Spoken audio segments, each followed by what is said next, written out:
I know, Eric, like you focus very much on innovation and creativity. And as you teach those subjects, I'm sure you tell stories. I'm sure, I've heard you delivering your lectures and you talk about case studies, like this organization has done X, Y, and Z.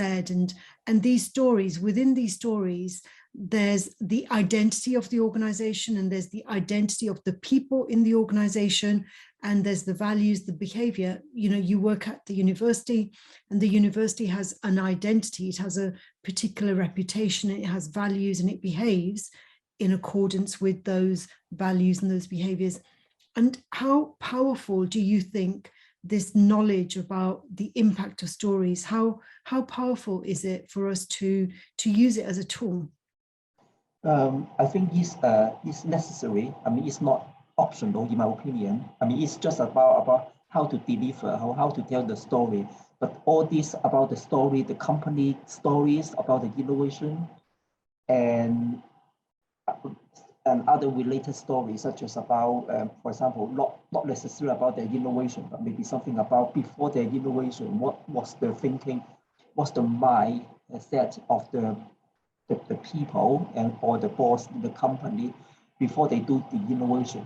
And then all these will be very important for the students to to understand practically about what actually happened in the companies as a whole, and also the people, how they do it, what's their thinking, and then what's the difficulties and how they actually achieve in terms of the innovation.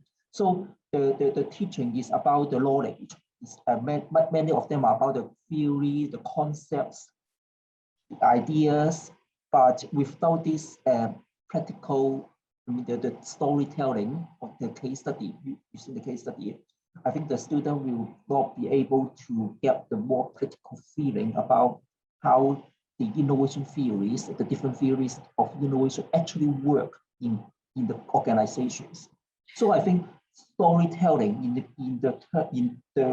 in terms of doing the company case study, identifying the people, the time, the strategy, the organization is very important. It's essential. I don't think it's optional. It's necessary for the effective delivery of the knowledge of innovation to the students. And I think in the past, in traditional education, like we're talking centuries ago, but people used to educate through storytelling. When we think about the classic teachers, they taught their students by telling them stories rather than PowerPoint facts and bullet points and whatever. And so do you think that the way we teach now, there is less of a focus in our teaching? I know that you do use stories, but that's not often the central point of the teaching. Do you think that there is this kind of conflict between how much storytelling we can use and how much the emphasis needs to be on more evidence-based factual information? Mm-hmm. In my opinion, I don't think there's a conflict. I think they complement each other. I mean, without the theoretical concept, the student may not be able to capture so well about okay, what do they maybe just listen to the story and learn something about it, but the learning will be much enhanced with the theory and the practice. And then when I say about the practice, it's about what they learn actually from what the company actually experienced through that story told through the lecture or the seminar. So I think they complement each other. But in terms of how much, I mean, as you said, I mean, many years ago, the teaching or the delivery of the knowledge is a lot is through the storytelling, and now we do the lecture mostly in the traditional way, the one way from the lecturer to the student. I think the storytelling, the more the better, in my opinion, the more the better. the more stuff, for example, if in a lecture, in a module or in a course, for example, in my innovation module, I use about 5 or 6 stories or the company history, company stories in the whole course, which lasts 10 weeks. So it's about one story for every 2 weeks. I can't do once a week or even more frequent than once a week, simply because of the time constraint, because we have to deliver the theory, because this is stated in the learning outcome. We have to deliver what we have to deliver. Then after this, then we assess how much time we still have, and then we try to use the seminar, use the case study, use the story, company story, to try to enhance the learning outcome. So I think the constraint is about the time, the limited time we have. If we have more time to teach a particular module, then I would like to add more stories, add more companies case study, maybe once for every topic. Every week I have one stories, one company to accompany with what I want to teach theoretically. But I can't do this simply because of the time constraint. Right. It's the same kind of pressure about creativity. A lot of teachers will say, I'd love to teach more creatively, but I don't have time. And therefore I have to teach in a way which is more standardized, because there just isn't enough time for students to be responding and to be kind of challenging these theories, perhaps sometimes even. Yes. And the question is about, well, which stories? How do you choose the stories? Which stories do you choose to tell? Because students need to see themselves in the stories for them to be meaningful, don't they? Yes. The story I chose are based on 2 or 3 criteria. The first criteria is about is engaging. Compare between 2 different choices. I would choose the one which I feel would be the student will feel more engaged, will more interest in that story compared to another alternative story. And the other criteria I choose is how much that story can match what I'm teaching about the module. The more the better. For example, if a story can help me to practically show 5 concepts that I teach in that module, compared to if only can show only 2 concepts, then I will use the story that can show more concepts, more theories. So I think these are the 2 major criteria I use. Maybe there are some others. Yeah. For example, I would also like to choose a story which are across the different topics. For example, one week, every 1 week I teach one topic. So for the whole course, for the whole module, I have, for example, 10 different topics.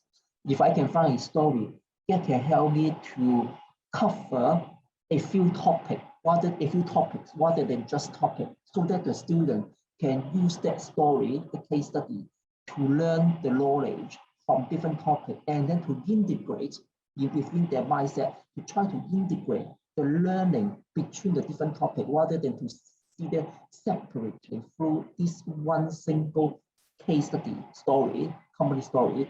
That would be better. So these are the 3 criteria I use to choose the stories. And we have a lot of international students, and they come from lived experiences in very many different countries. So how do we make the stories relevant to a diverse range of students? This is quite a problem, because many of the stories or the case study that are presented to us to choose are based mostly in the Western country or mostly in America. But the students we have mostly are not from America. They are the Chinese students, Indian students, Thai students, students from Thailand, from Korea, some from Europe, some from South America, a few from Africa. So I try to find the case study, which, for example, the case study which is more long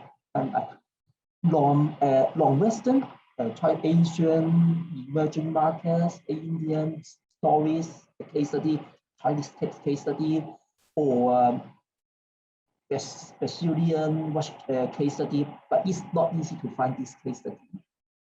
Comparatively speaking, compared to finding a corresponding study based in America or based in Scandinavia or based in the UK, it's easy to find those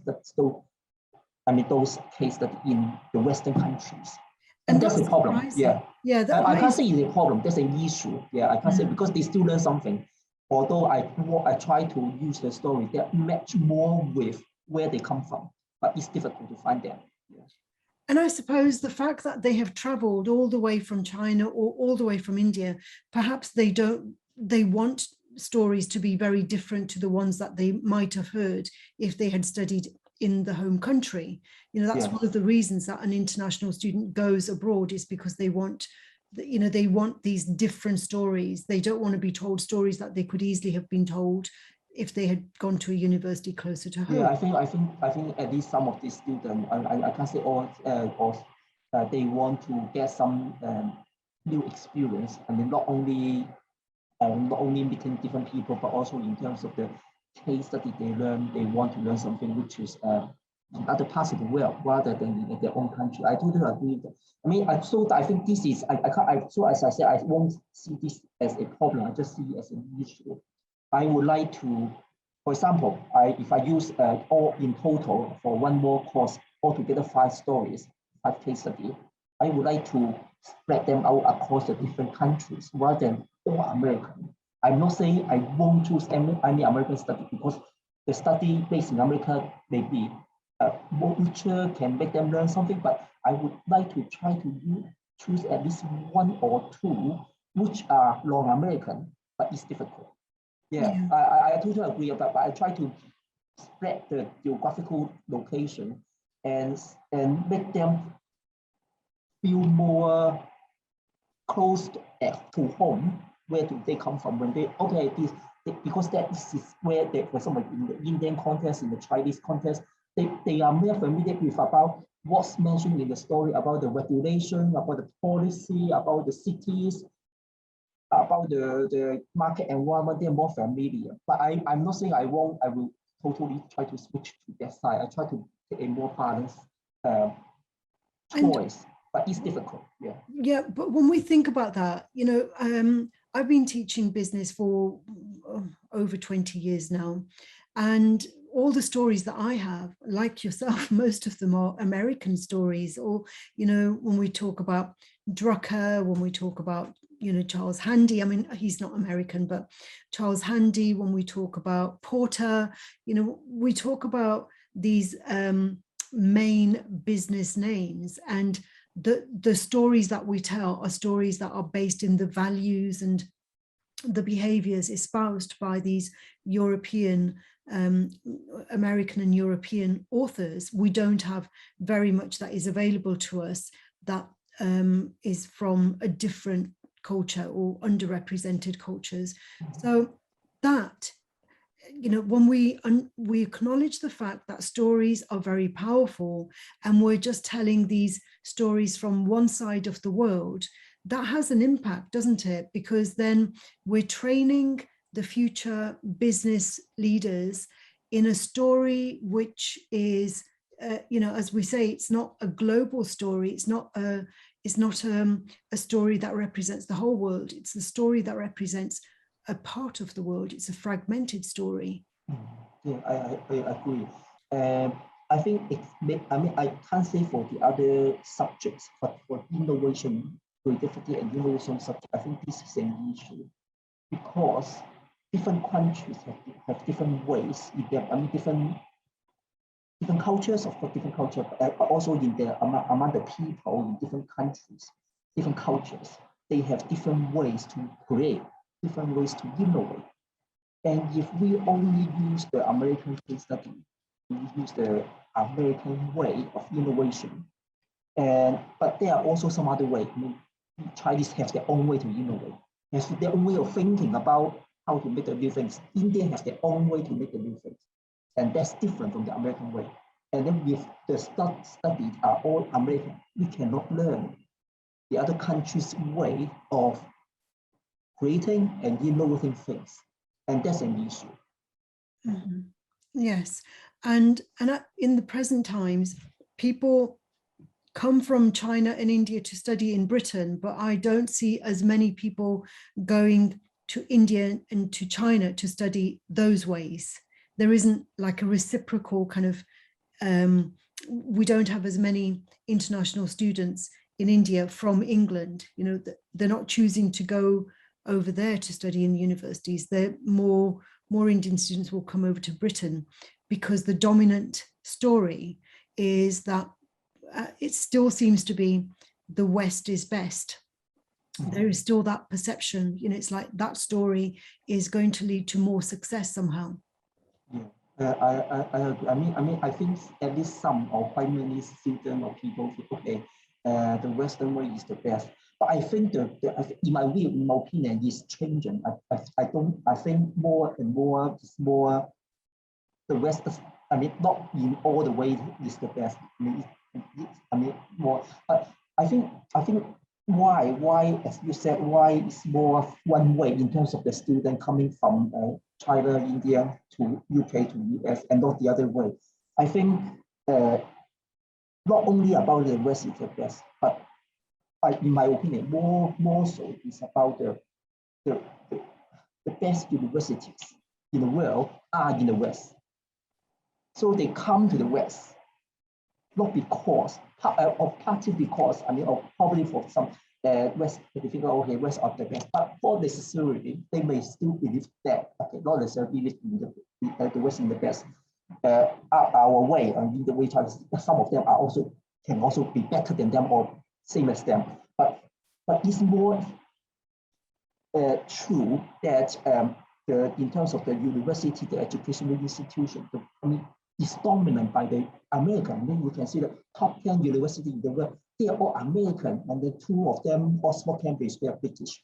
Or there are some from France, and so all are Western countries. And this is the fact. We can't deny that because they have better publication, they do better research, and then they have the more people with the Nobel Prize, and so we can't deny this. And yeah, so I think this is one important reason why this one-way flow in terms of the student coming from one way to another and not the other way. Yeah, and I suppose we have to look at who's making those judgments. There is a lot of research that could be done in who evaluates, you know, how good a university is. You know, some of the assessments, they are very subjective. Even the people who get Nobel Peace Prizes, you know, that there could be a lot of subjectivity that goes along the way. It's not always an objective decision that's made. Yeah, I agree. It's also, related to this is some of the language. When we assess all the people, it's all about the publication. It's all in English. But I think there are some German universities, German research, German paper, very, very good. But they are written in German. Possibly because of this, they are not included in the evaluation. So I think this all together, subjective and who evaluate this, and also what's the language used in the research papers, and that all counts. And because of the English is dominant, language in the papers, in the research, and also the evaluator may also be mostly American or the Western or British. So I think this, I agree that quite possibly we will with some university, not necessarily American and British university, maybe some of the German university, France university, or Japanese university, which are supposed to be in the top 10 or top 20, but for some reason, or for the reason we discussed, they are not there. Yeah. Mm-hmm. So in terms of what is still a mystery, what is the unknown, what is it that we still need to explore in terms of stories and the impact they have on the way we teach and the impact they have on those that we teach and how they behave in industry and how they innovate? Sorry, could you say what's your question? Yeah, so what is it that you think that, because there's a lot of research that's already been done on creativity and innovation. We know that stories are powerful. We can take that for granted, but what is it that we need to explore further? What is still mysterious? Yes, What is yeah. I think in terms of using the case study, using the storytelling in doing the teaching, including the creativity, the teaching of creativity and innovation, I think it's not too bad. I mean, university use case study, use the different story about the companies or about some people, famous business people, famous innovators, and then to teach. I think on the teaching side that's fine, but I think this using the storytelling on the research side compared to the teaching side is lagging behind. When we do for example, focusing on the subject that I'm more familiar with is about innovation and related to this creativity. I find that the methodology used to do research on innovation and creativity, storytelling is very much near the bottom. When very few people use storytelling approach, most people use the interview, focus group, questionnaire survey, these most conventional, popular methods to collect the data to do the research. But very few people use storytelling to try to use the storytelling to do research on innovation and creativity. So I think this is something that should be improved, because a storytelling actually is a powerful tool. It's also a very good method to collect the data. For example, if I am, we can use the storytelling to try to explore the idea, the potentially very good innovative ideas. We can also use the storytelling. Ask the users of the new products to tell the story about how they use the products, so we can learn from this user. Based on this data, we can improve the product, or based on this data, we can prove that the product we sell is good, and then as a way to promote the product. So I think using the story data to do research in the innovation and creativity,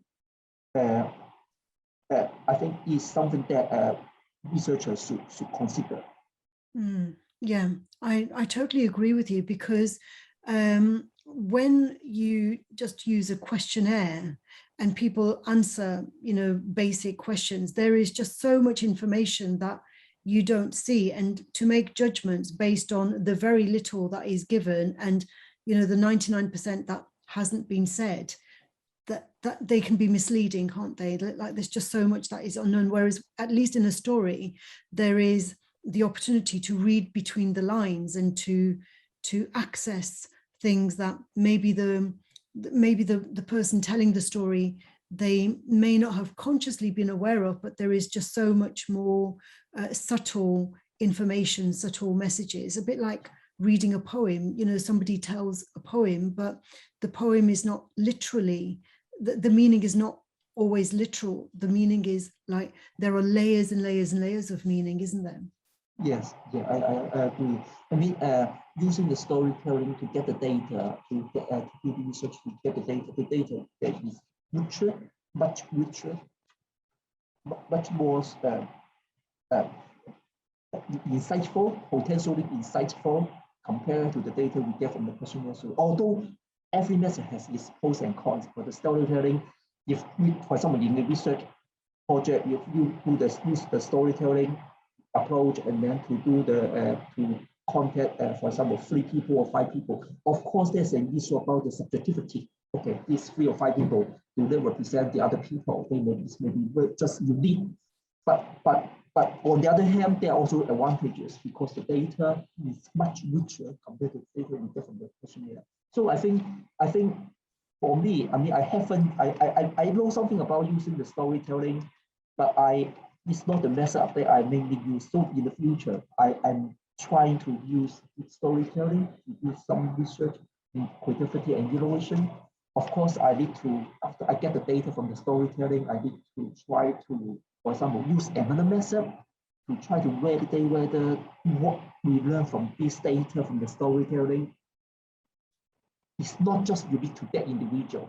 It's quite it's indication of many people's ideas or potential ideas.